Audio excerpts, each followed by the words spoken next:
విధాత TV ప్రేక్షకులకి నమస్కారం. లక్ష్మీదేవి మరి ఇంట్లో ఇల్లాలు ఎప్పుడు మడి ఆచారాలతో పరిశుభ్రంగా ఉంటూ ముగ్గులేస్తూ ఎలాంటి ఆచారాలు పాటిస్తే ఆ ఇంట్లో లక్ష్మీదేవి కొలువై ఉంటుంది.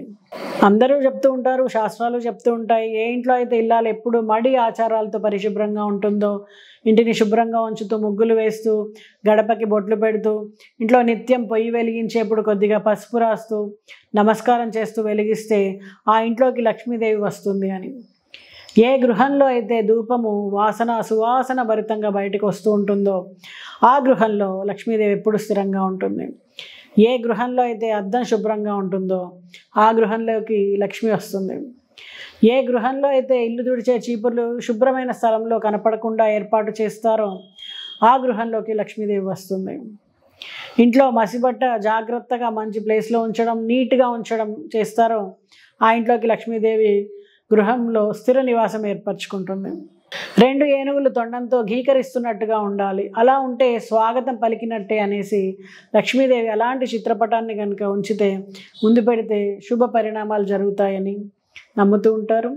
పౌర్ణమి రోజున కానీ శుక్రవారం రోజున కానీ 2 ఏనుగు ప్రతిమలను లక్ష్మీదేవి పాదాల వద్ద ముందు పెట్టి ధూపదీప నైవేద్యాలను సమర్పించి వాటికి రోజు ఉదయం లేదా సాయంత్రం సమయంలో నైవేద్యాన్ని పెట్టడం, ఇలాంటివి చేస్తున్నప్పుడు ఆర్థిక సమస్యలతో ఉండేవారు ఖచ్చితంగా వాళ్ళు కొంతవరకు ఉపశమనాన్ని పొందడానికి ఆస్కారం ఉంటుంది. అలాంటి ఇళ్లల్లోనే లక్ష్మీదేవి స్థిర నివాసం ఏర్పరచుకుంటుంది.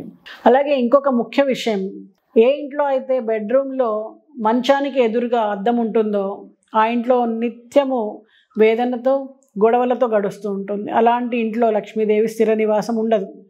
కాబట్టి అద్దము సరైన స్థానంలో ఉండడం కూడా ఇంపార్టెంటే. నీట్గా ఉండడమే కాదు, ఎప్పుడు కూడా బెడ్రూమ్లో బెడ్కి ఎదురుగా అద్దం ఉండకూడదు. తప్పని పరిస్థితుల్లో అలా ఉన్నప్పుడు దానికి ఒక కర్టన్ లేదా కవర్ వేసి ఉంచడం మంచిది.